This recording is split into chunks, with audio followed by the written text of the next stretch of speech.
Ronald, estás en el aire.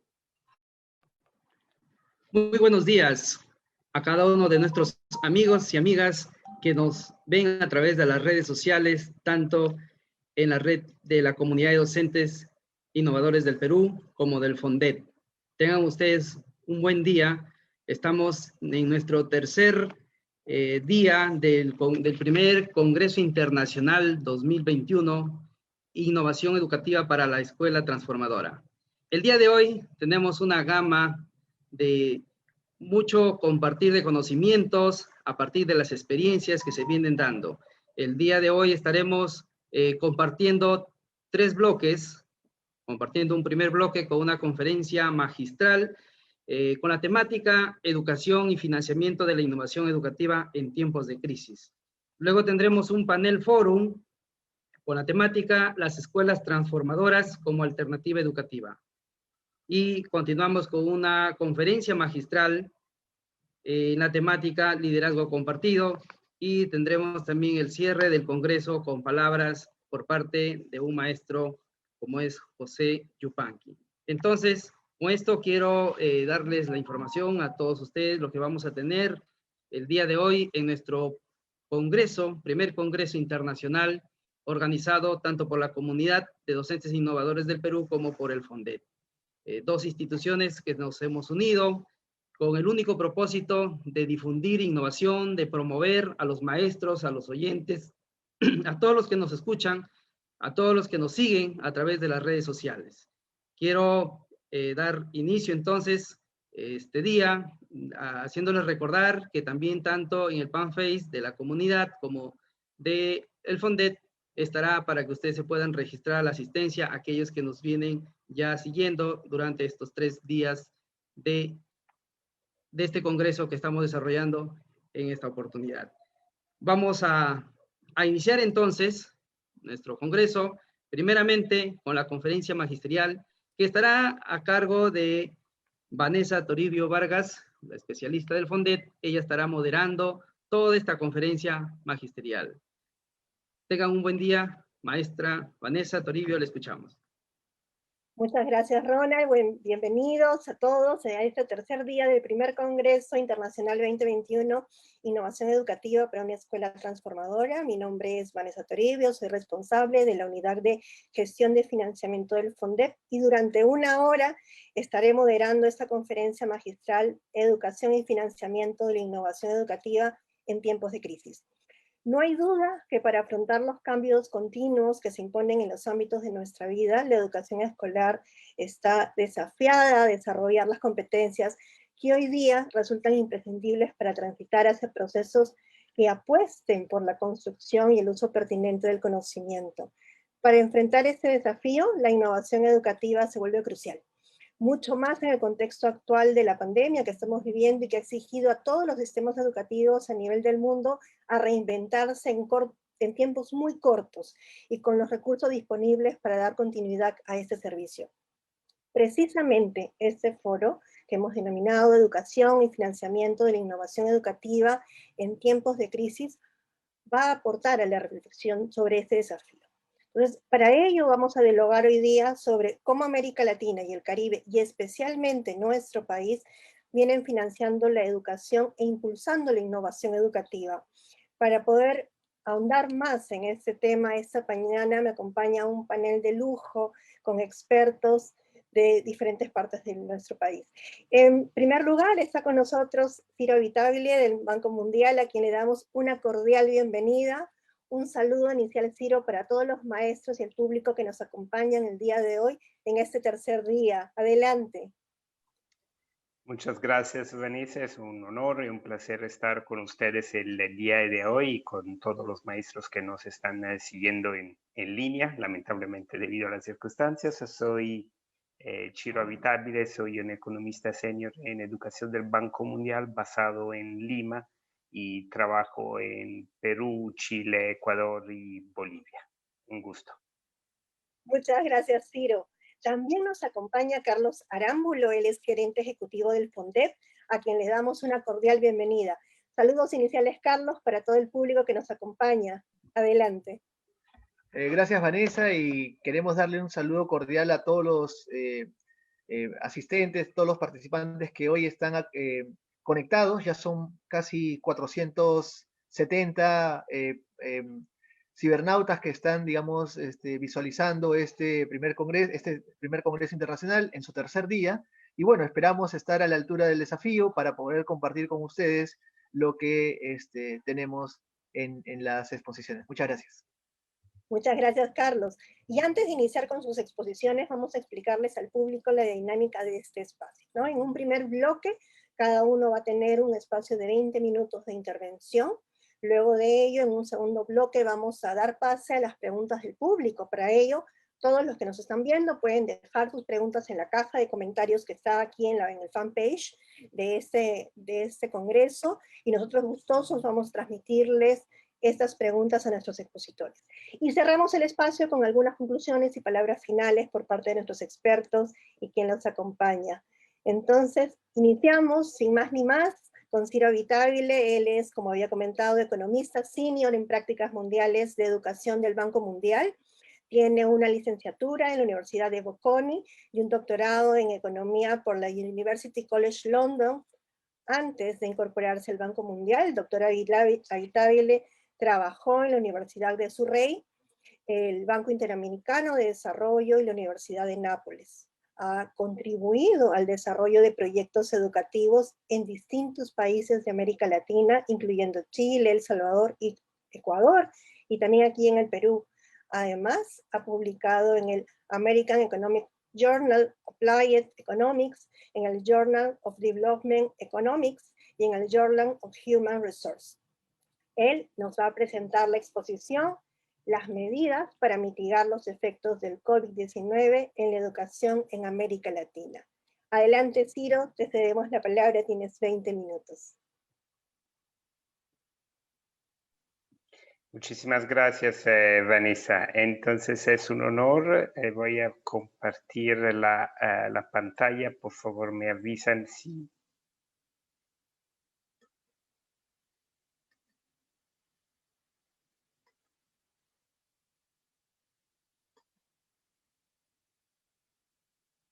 Sí se puede ver, ¿verdad?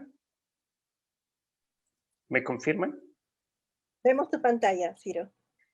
Perfecto.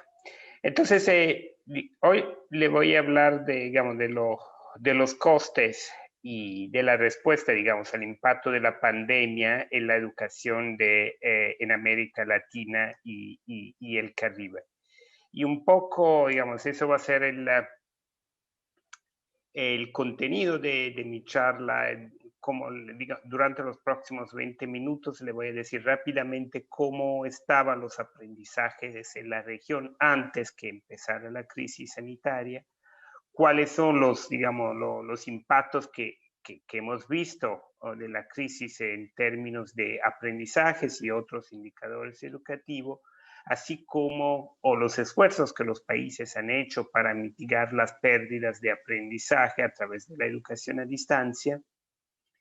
Y lo que le voy a comentar después es cómo, digamos, ¿no? Cómo creemos que a pesar de que la educación a distancia haya jugado un papel fundamental en estos meses, no puede reemplazar la educación presencial.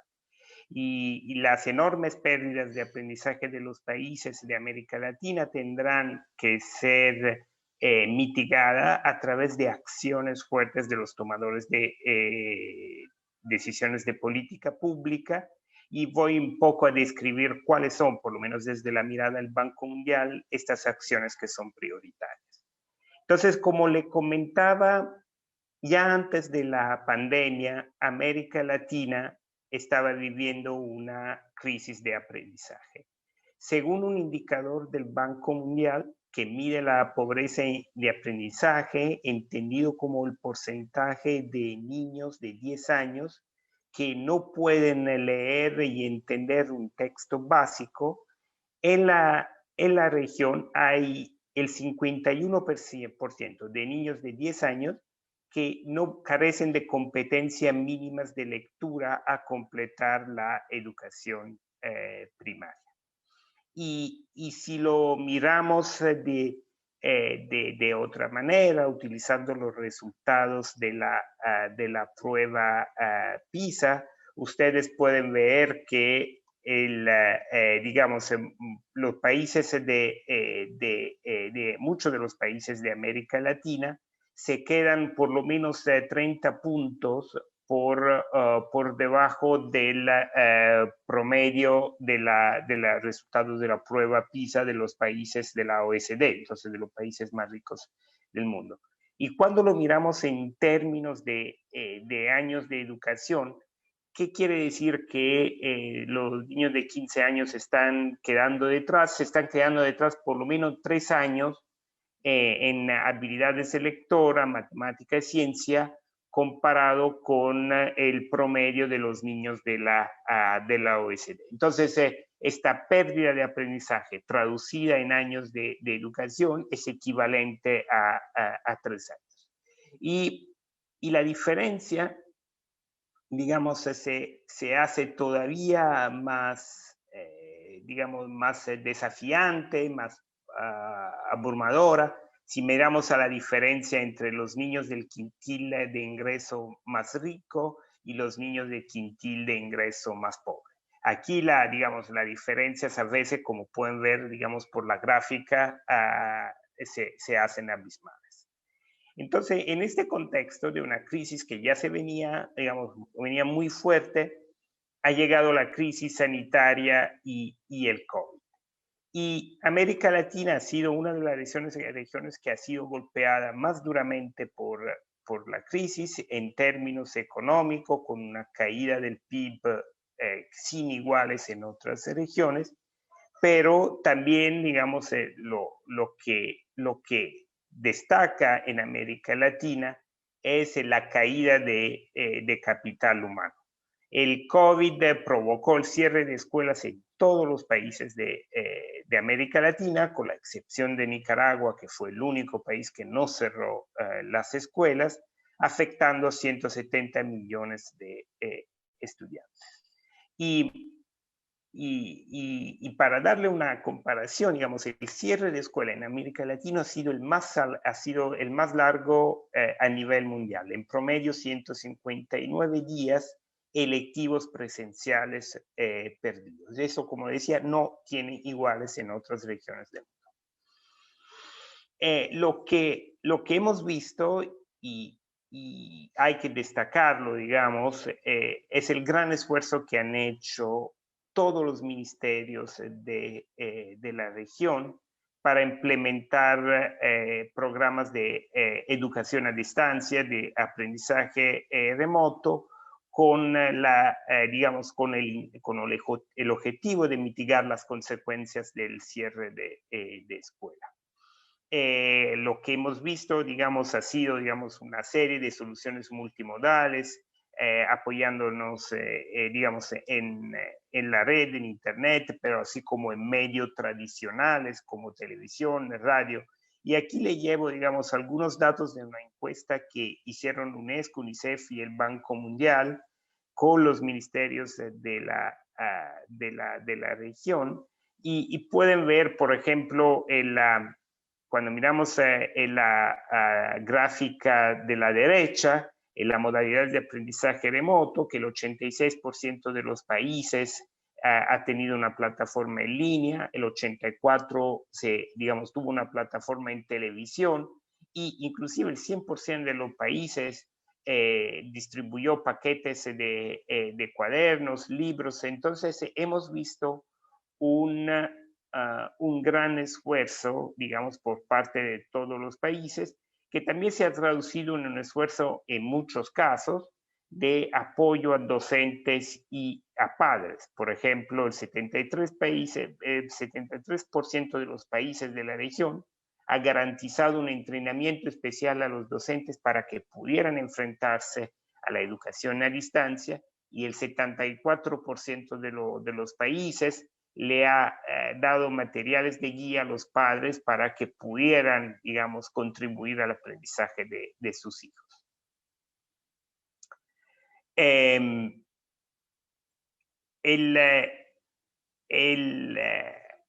Digamos, como ustedes pueden imaginar, las condiciones iniciales, digamos, que los países enfrentaban para la implementación del programa de educación a distancia era muy, muy diferente, ¿no?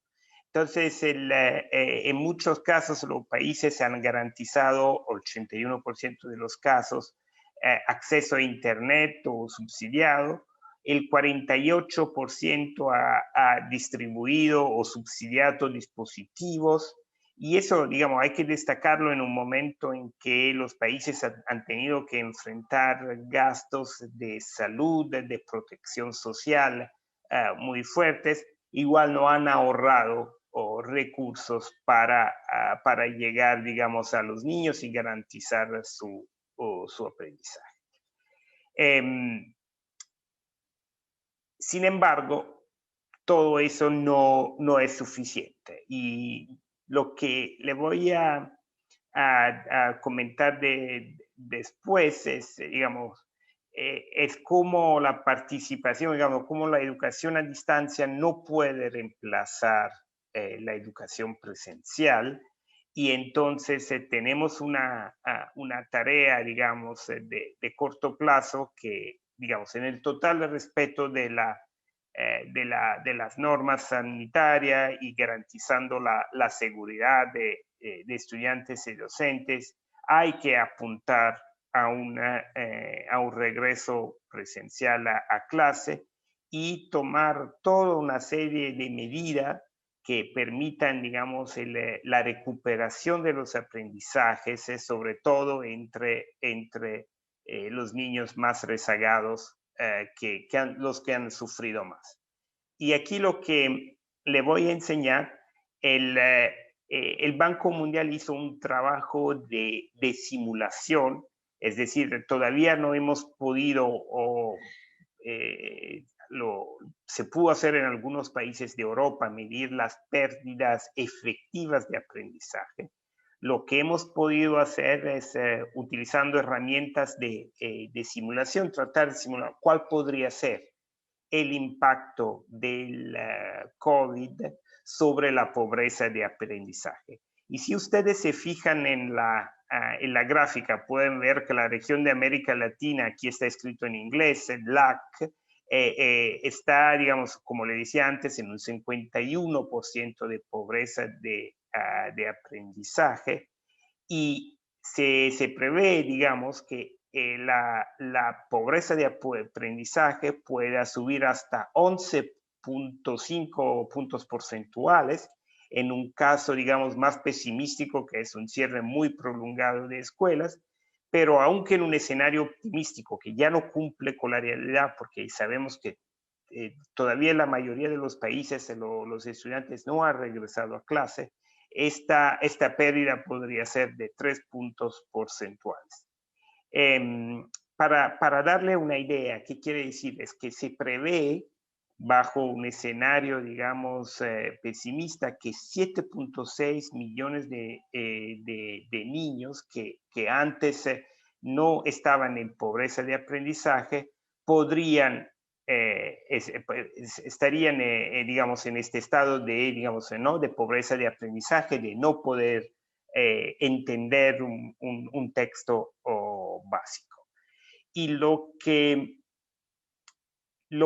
destaca, digamos, de esta tan dramático, y ese es trabajo que el Banco Mundial hizo en Chile, es que cómo los estudiantes de los quintiles de ingreso más pobres son los que han tenido menos acceso a educación a distancia, donde también sus papás se han podido involucrar menos en el aprendizaje de sus hijos porque han tenido que enfrentar las consecuencias de una crisis económica muy fuerte.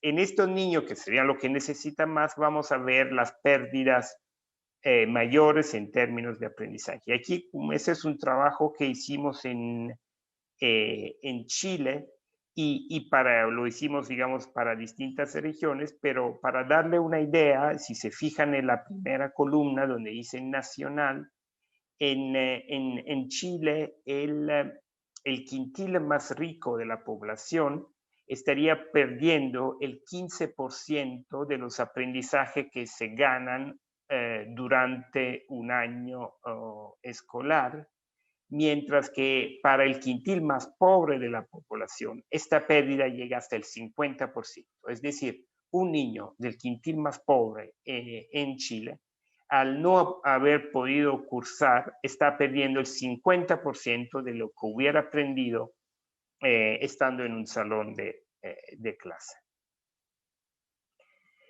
Y la pandemia, digamos, no va a generar solo un aumento de la pobreza de aprendizaje, pero va a poner, digamos, en riesgo algunas de las ganancias que la región había hecho en otros aspectos educativos, ¿no? Por ejemplo, América Latina llevaba por lo menos 2 décadas de reducción de abandono escolar, por lo menos a nivel de primaria y secundaria básica, y un aumento de la matrícula en educación superior.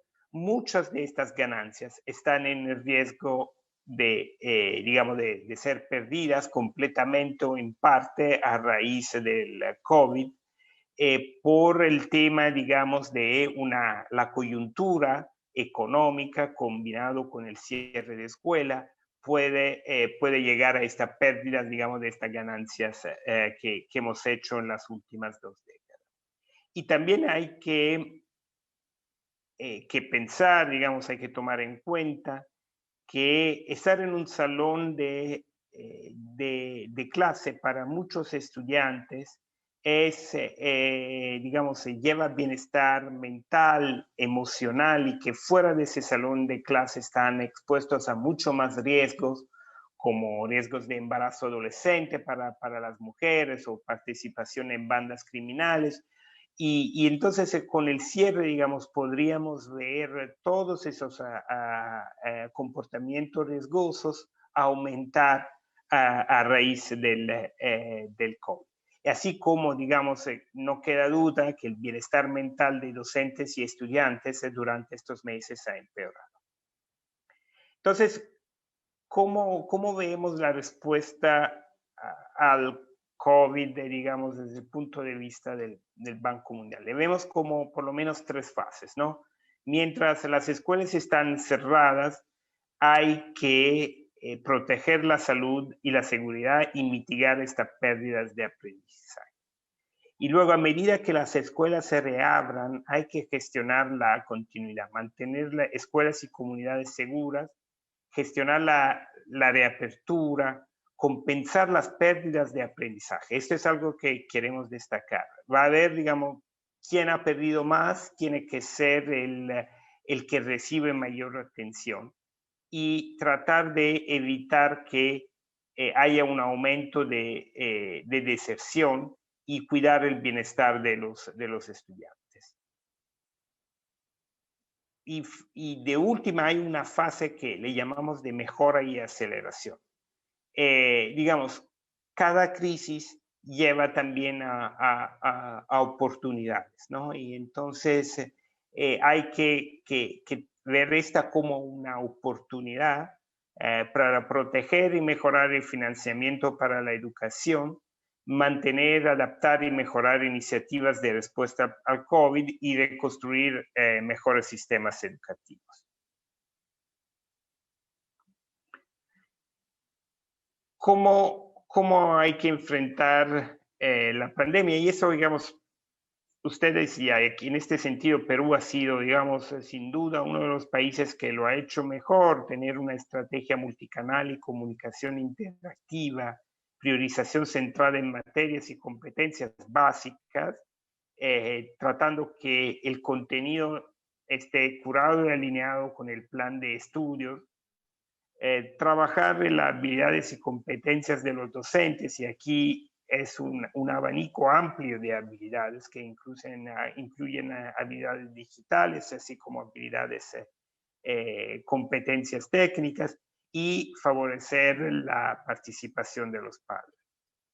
Entonces, en esta fase, digamos, ¿no? Hay que enfocarse en operaciones seguras, aprendizaje, inclusión de los más marginados y favorecer el bienestar de protección. Y digamos, estas áreas hay que mirar, digamos, desde un punto de vista claramente de políticas adecuadas, pero es clave que haya una financiación clara de las intervenciones en cada una de estas áreas, porque solo con, digamos, una financiación adecuada se pueden conseguir los resultados que esperamos.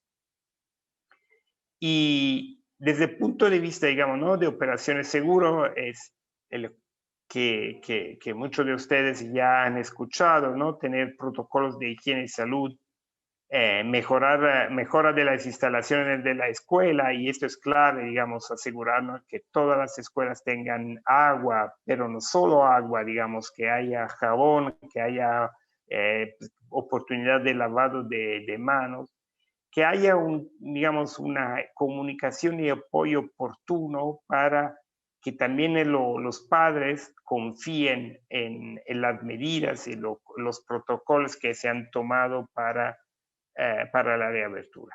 Pero al mismo tiempo es necesario reducir la densidad de población en la escuela y priorizar algunos grados para mitigar las pérdidas de aprendizaje. Ahora,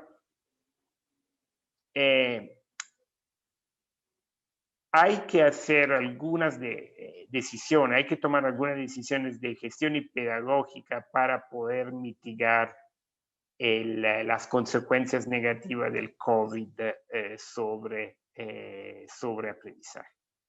Y aquí creemos, digamos, que algunas decisiones claves digamos, deberían tomarse en términos de simplificación del plan de estudios. Entonces, eso, digamos, podría ayudar el aprendizaje de los niños, enfocándonos, ¿no?, en asignaturas y habilidades claves, adecuar el calendario académico para compensar las pérdidas de clases presenciales, tener programas de mediación que puedan nivelar y reducir la brecha de aprendizaje, y eso, digamos, tiene potencialmente costos altos, pero creemos que también los retornos de este tipo de intervención pueden ser muy altos. Cancelar y modificar los exámenes y hacer certificaciones más flexibles para reflejar los periodos de cierre de escuelas.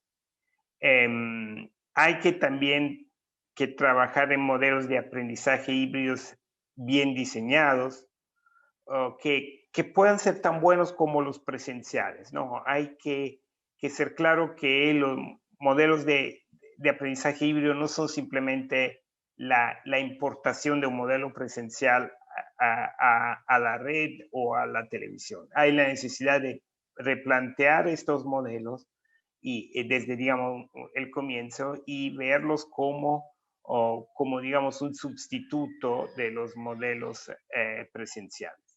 Y luego se necesita, digamos, una gestión de buena calidad para ayudar a mitigar los efectos negativos y recuperación de cierre. Uno de los aspectos que creemos que es importante es el bienestar y la protección, ¿no? Esta crisis debería ser la ocasión para tener una mayor atención al apoyo psicosocial y salud mental de estudiantes y docentes. Y aquí lo que creo que es fundamental, digamos, en esta fase es, digamos, tratar de garantizar los recursos necesarios para que algunas de las cosas que les he comentado en las láminas anteriores se puedan dar, ¿no?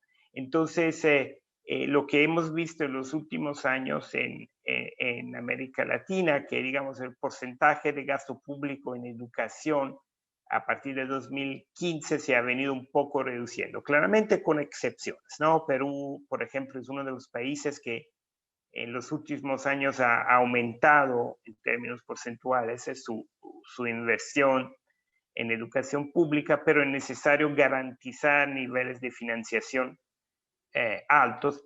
Pero sin embargo, y aquí me gustaría destacar es imperativo gastar los recursos de una manera más eficiente y equitativa. Entonces, priorización de fondos educativos adicionales para escuelas vulnerables y ver la tecnología como un aliado para poder gastar mejor los recursos que tenemos.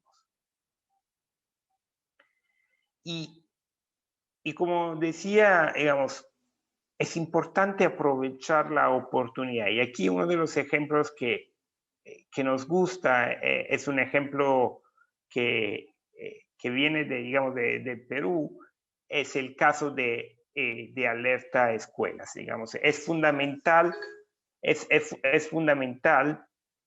digamos, tener estrategias de un utilizo eficiente de los sistemas de información. Eso, digamos, la información que tenemos mucha información por lo general.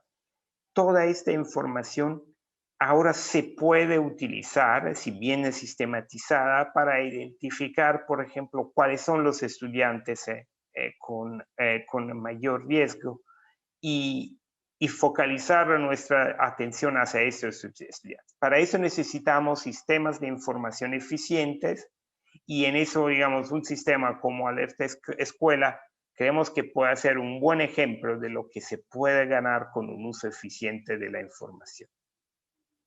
Entonces, aquí luego, digamos, ya veo que mi tiempo se está acabando.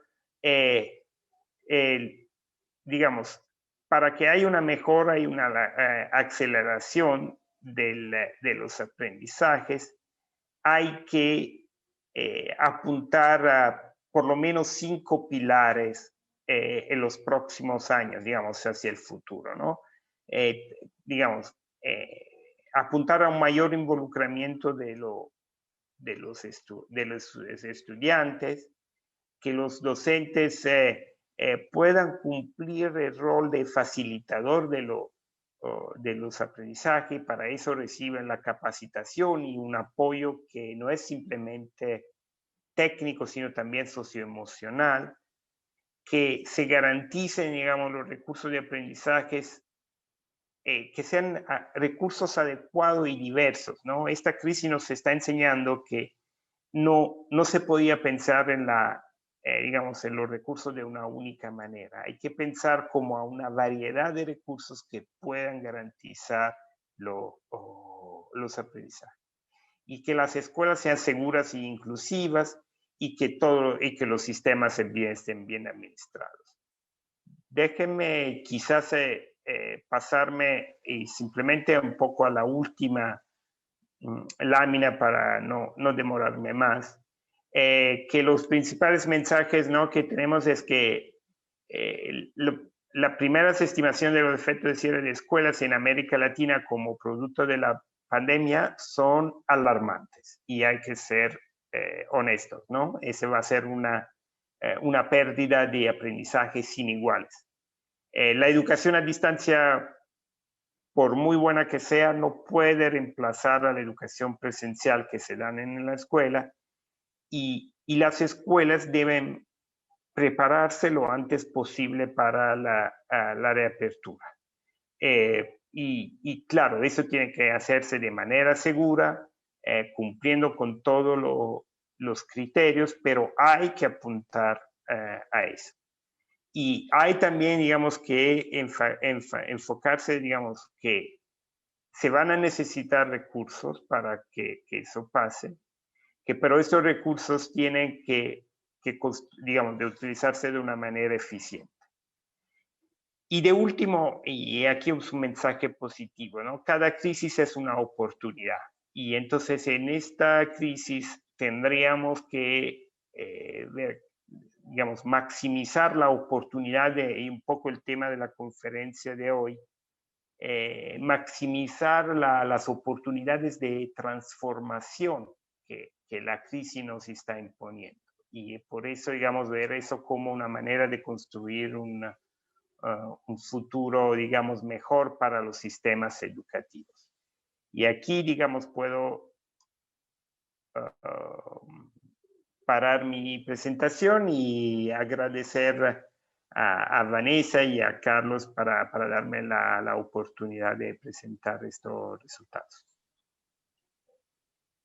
Muchísimas gracias, Ciro, por tu participación. Qué importante lo que nos has compartido el día de hoy para comprender las dimensiones de los cambios que estamos viviendo en la región en el tema educativo a partir de esta pandemia y hacia dónde ustedes desde el Banco Mundial ven que debe orientarse el financiamiento a nivel de América Latina para poder recuperarnos, ¿no?, de todo esto que estamos viviendo, principalmente porque más allá de nuestras percepciones hay números que hablan, ¿no?, y que se van comparando a nivel de países y que nos brindan alertas y recomendaciones a las políticas nacionales para poder superar las consecuencias de la pandemia en el sistema educativo. Me quedo con lo último que nos comentaste, además que hay que maximizar las oportunidades de transformación que las crisis nos están imponiendo, porque de eso se trata el tema de innovación en educación. Muchísimas gracias, Ciro. A continuación, vamos a presentar a Carlos Arámbulo. Él es gerente ejecutivo del FONDEP, es sociólogo de profesión, magíster en ciencias políticas, con mención en gestión pública y políticas públicas por la Pontificia Universidad Católica del Perú. Es miembro del equipo nacional de la Mesa Nacional de Concertación por la lucha contra la pobreza, y él el día de hoy nos va a presentar, para complementar esto que hemos tratado con Ciro en la exposición, financiamiento y gestión de la innovación educativa. Así que adelante, Carlos, tienes 20 minutos, compártenos, por favor. Muchas gracias, Vanessa. Bueno, vamos a entrar, digamos, de lleno a la presentación del día de hoy. Yo, particularmente, me siento, digamos, gratamente sorprendido por la gran cobertura que tiene ya este congreso. Hace unos minutos teníamos, digamos, cuando estaba arrancando Ciro en su presentación, teníamos un total de casi 500, ¿no? Ahorita ya suman más de 1000 los conectados, los internautas que nos están acompañando en este diálogo. Y entonces queremos extender un saludo a todos los maestros de distintas partes del país, del Braen, de Cusco, de diversos ámbitos, digamos, que nos están acompañando. Esta parte, digamos, de alguna forma complementa también lo que ya Ciro nos ha comentado, ¿no? Estamos en una situación de crisis, donde los estados nacionales están definiendo sus políticas, ¿no?, de intervención, y sobre esa base también es importante también reconocer el trabajo que se viene haciendo desde el ejercicio docente. Y la innovación es un camino importante, digamos, para poder transitar hacia esa ruta, ¿no? El problema sanitario, la emergencia generada por el COVID, ha venido de súbito. El Estado y los estados están respondiendo, pero también hay una capacidad de agencia movilizadora por parte de los docentes. Y creo que en el caso peruano, ha sido un pilar significativo para enfrentar esta crisis. Algunas aproximaciones primero respecto al tema de la innovación, ¿no? Hay diversas miradas, digamos, orientadas hacia lo que entendemos innovación educativa. Estamos considerando, digamos, tomando en cuenta 5 referentes que nos orientan un poco y definen a su manera y desde sus lógicas también lo que es innovación educativa, como lo ve UNESCO, digamos, un acto deliberado y planificado en la solución de problemas, ¿no? Enfatizando el tema de calidad. Tenemos la propuesta también del Tecnológico Monterrey, de UNICEF y de SUMA por el BID.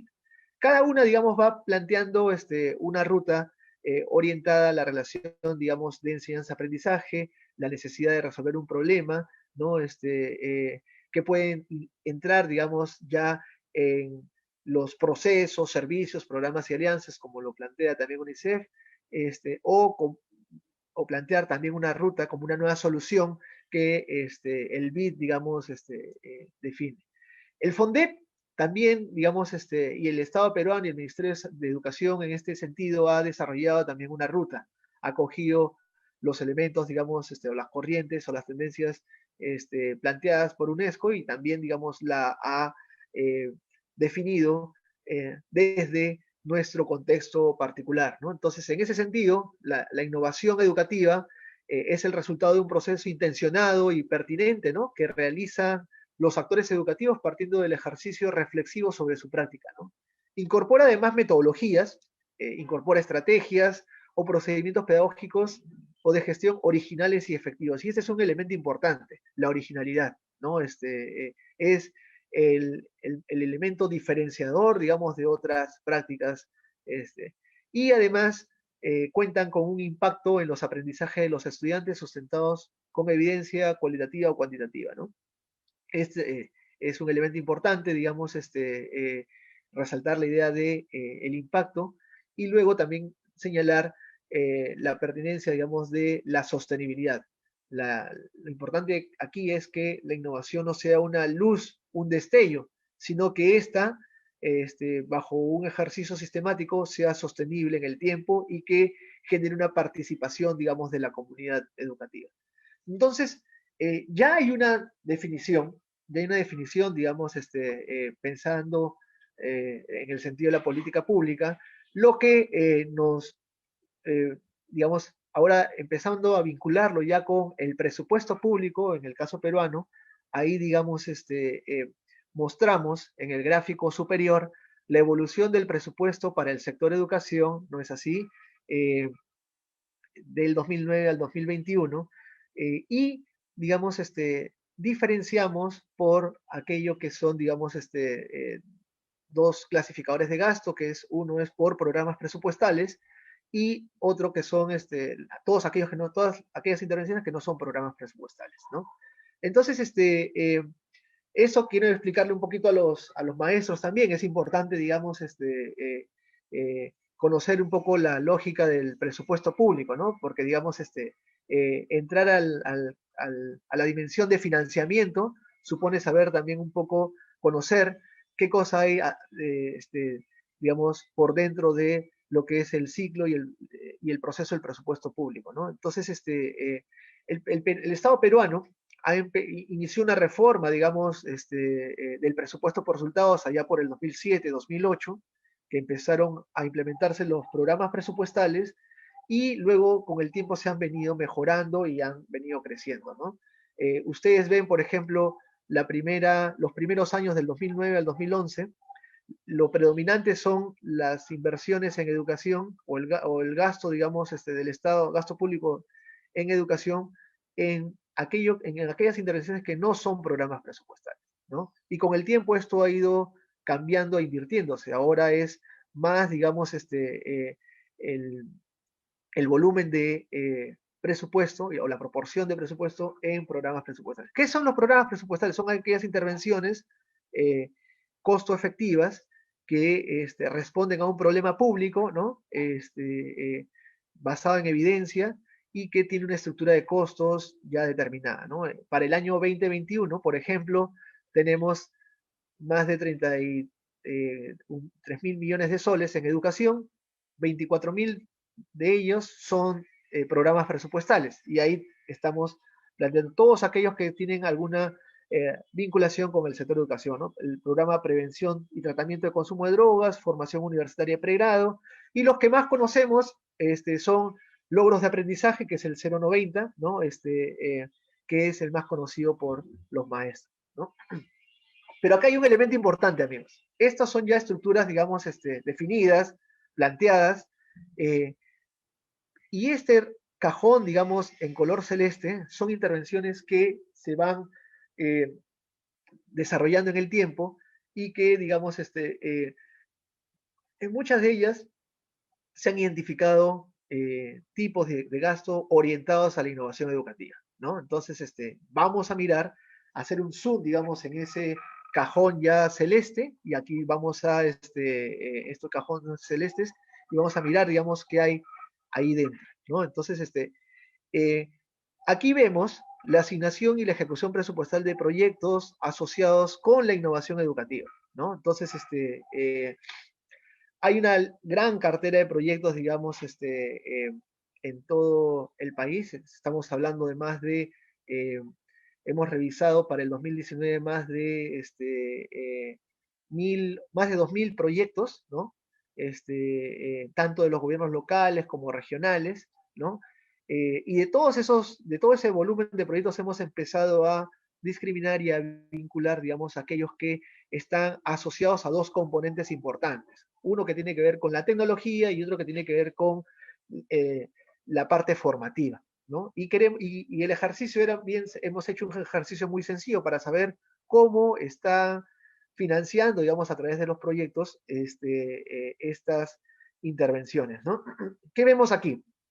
En el 2019, es el cuadrante del lado izquierdo, en el 2019, lo que comparamos son gobiernos locales y gobiernos regionales, ¿no? Entonces, para el 2019, el mayor financiamiento, digamos, se da por los gobiernos regionales. Estamos hablando de 42 millones a nivel del presupuesto de apertura y 3 millones a nivel de la intervención de los gobiernos locales, ¿no? 3 millones de soles.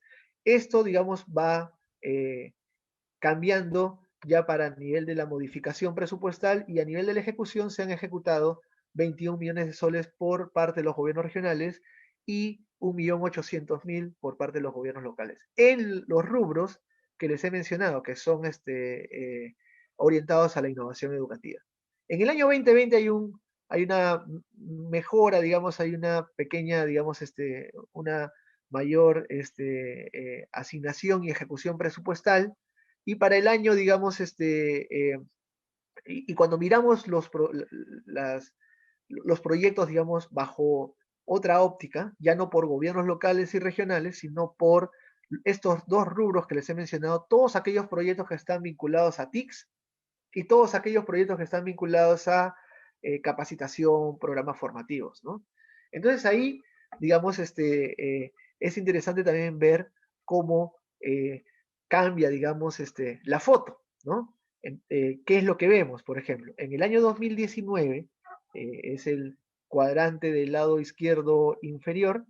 En el año 2019, el gráfico del lado izquierdo inferior, vemos que hay una fuerte, digamos, asignación y ejecución presupuestal en el componente TICS, ¿no? Todos los proyectos que son vinculados a tecnologías de la información y comunicación o computacional, digamos, ahí se asignaron en la ley de presupuesto 43 millones.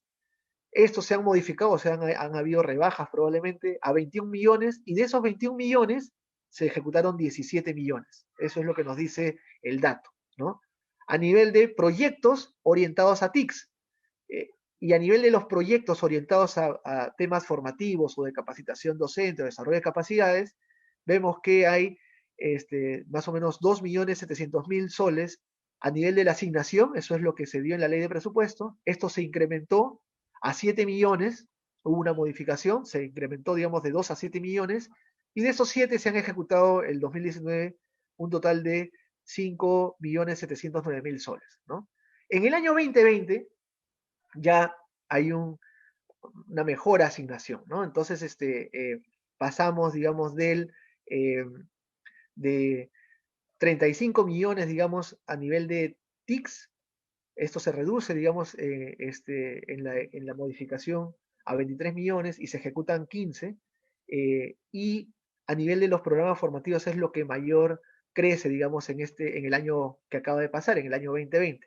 De 13 millones se incrementa a 29, y de estos 29 millones de soles se han ejecutado 21 millones.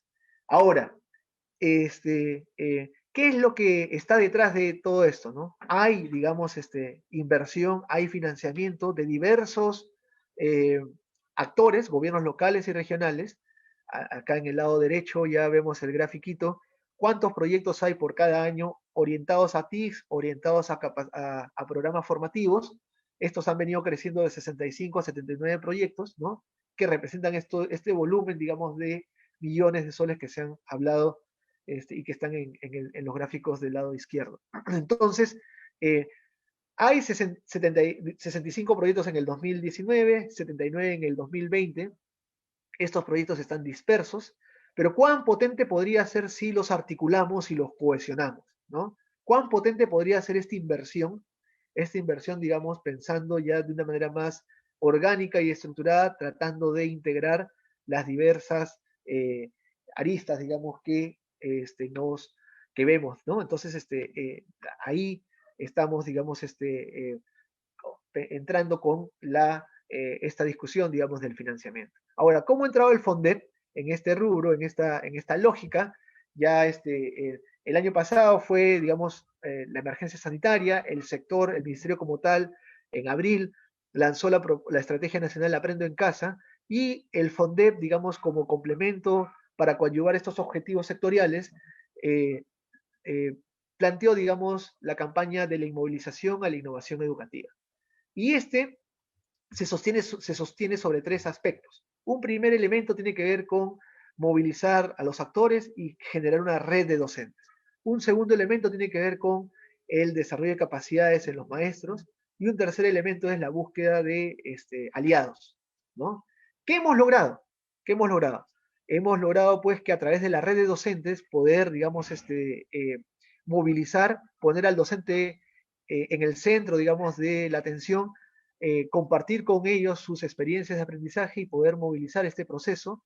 Hemos generado una red nacional de 34.078 maestros y maestras inscritas en todo el país, ¿no? Y esto es importante porque, digamos, muestra, digamos, el interés para poder, digamos, responder a estas problemáticas desde la innovación, ¿no? Y se han movilizado también un conjunto de proyectos, digamos, que han postulado a los concursos nacionales que el FONDEP ha planteado, ¿no? Se han financiado los proyectos de ganadores anteriores, se han generado también la certificación en la parte formativa de los docentes.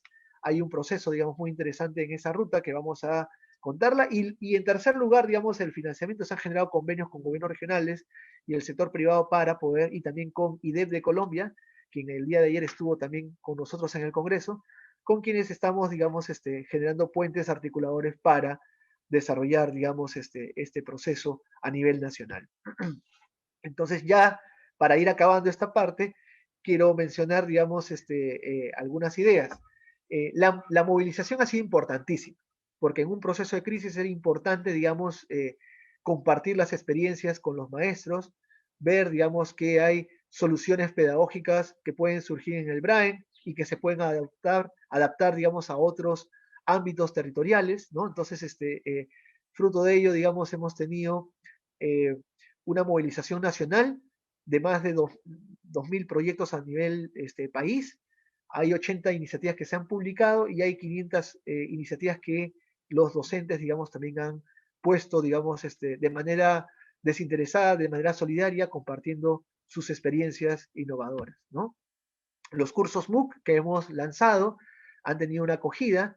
Hay 7.188 docentes y directivos que han participado en estos cursos, 3.348 para el curso Storytelling Educativo, y este curso es importantísimo porque en una situación de pandemia es importante conectar no solamente los conocimientos, sino principalmente las emociones. Y a partir de eso, llegar al corazón del estudiante para poder, digamos, generar una relación maestro-alumno y orientado, digamos, hacia los aprendizajes de los estudiantes.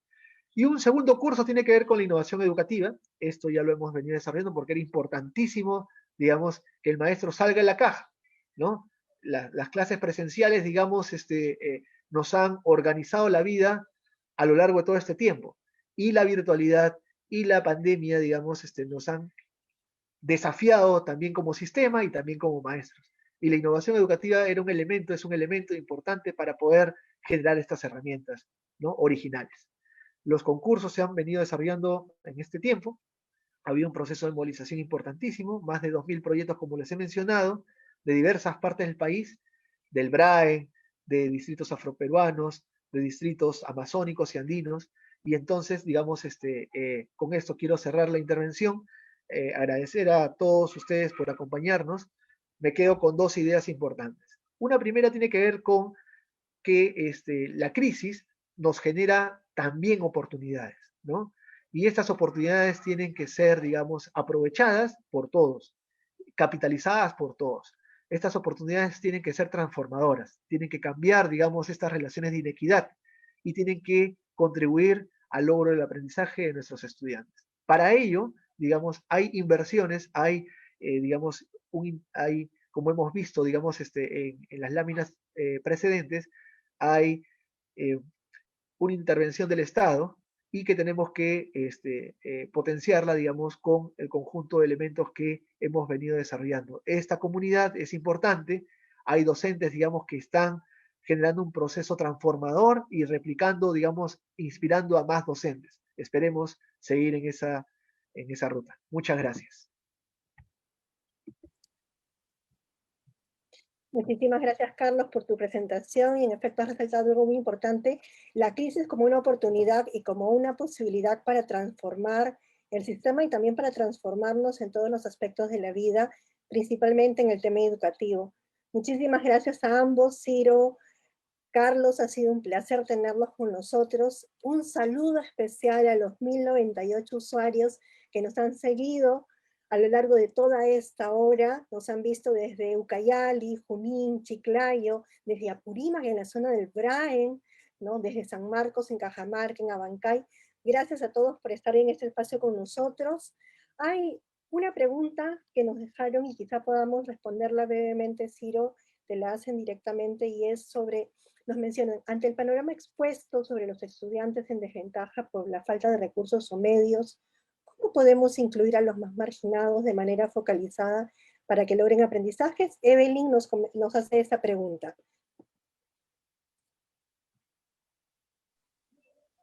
Gracias, Vanessa. Bueno, digamos, hay varias cosas que se pueden hacer. Digamos, primero y más importante es garantizar el regreso a clase, ¿no? Desde este punto de vista hay poca duda que, digamos, estar en un salón de clase puede igualar oportunidades, porque ya no importa tanto el nivel socioeconómico de los padres o el nivel, digamos, de los pares con que los niños actúan. Entonces hay que garantizar un regreso a clase, entonces hay que priorizar en el regreso a clase esas escuelas, digamos, atendidas por niños con más desventaja. Lo segundo es, como comentaba en mi presentación, pensar en intervenciones remediales. Entonces, tener, digamos, tutorías o grupos pequeños, tutorías personalizadas o grupos pequeños fuera del horario de clase, focalizando a los niños en mayor desventaja. Y otra cosa que es fundamental, potencialmente, digamos, tener durante los próximos ciclos escolares, un currículum más reducido, con un enfoque sobre las habilidades claves que sean, digamos, lectoescritura y matemáticas. Muchísimas gracias, Ciro. Y justamente, mira, Concepción Ramos también hace una pregunta muy similar acerca de cómo maximizar la política educativa en este contexto que tú has mencionado. Creo que con eso también queda ya respondida a estas preguntas. Muchísimas gracias a ambos. Hay como conclusiones finales de aquello que hemos conversado el día de hoy.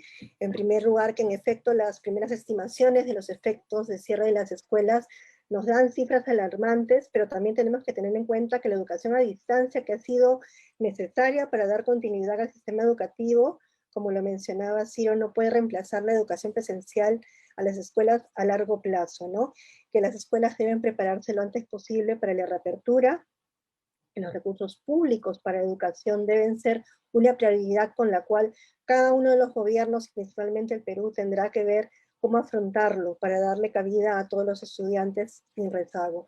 Y que la pandemia representa una oportunidad para poder reconstruir sistemas educativos. Carlos también fue por esa línea y habló de la posibilidad de reinventarnos a partir de las crisis como una de las principales claves, tanto en nuestra vida como en el sistema educativo, y que en ese marco el FONDEC como institución adscrita al Ministerio de Educación ha cumplido un rol principal para poder conectar a los maestros en medio de estas soledades y esta distancia que hemos vivido. Nuevamente, gracias a ambos. Una despedida, por favor, Ciro, para ya poder cerrar con este foro. Muchísimas gracias, Vanessa. Sí, digamos, ¿no? Agradecerle a Carlos y a ti por la invitación. Ha sido un gusto estar con ustedes y, digamos, poder juntar esfuerzos ¿no? para la mejora de nuestros sistemas educativos. Gracias. Muchas Muchísimas gracias gracias, también. Carlos. Palabras finales. Sí, muchas gracias a los maestros que ya superan más de 1100 que están ahí conectados. En realidad, este espacio esperemos que no sea el único, sino que pueda ser el primero de muchos otros que podemos, digamos, seguir desarrollando. Y también, digamos, invitarlos a ustedes, digamos, a aquellos que nos acompañan, que puedan formar parte también de la red de docentes, ¿no? Loguearse, www.fonde.gov.pe/red, loguéense y van a poder ver, digamos, las diversas herramientas, contenidos, recursos que ahí tenemos. Muchas gracias. Muchas gracias, Carlos. Muchas gracias a nuestros invitados por acompañarnos y a todo el público que ha estado con nosotros a lo largo de esta transmisión. Ha sido un gusto tenerlos a todos con nosotros. Los invitamos además a quedarse con nosotros porque en breves minutos inicia el panel Fórum, las escuelas transformadoras como alternativa educativa. Un fuerte abrazo virtual a todos y nos vemos en otra oportunidad. Gracias.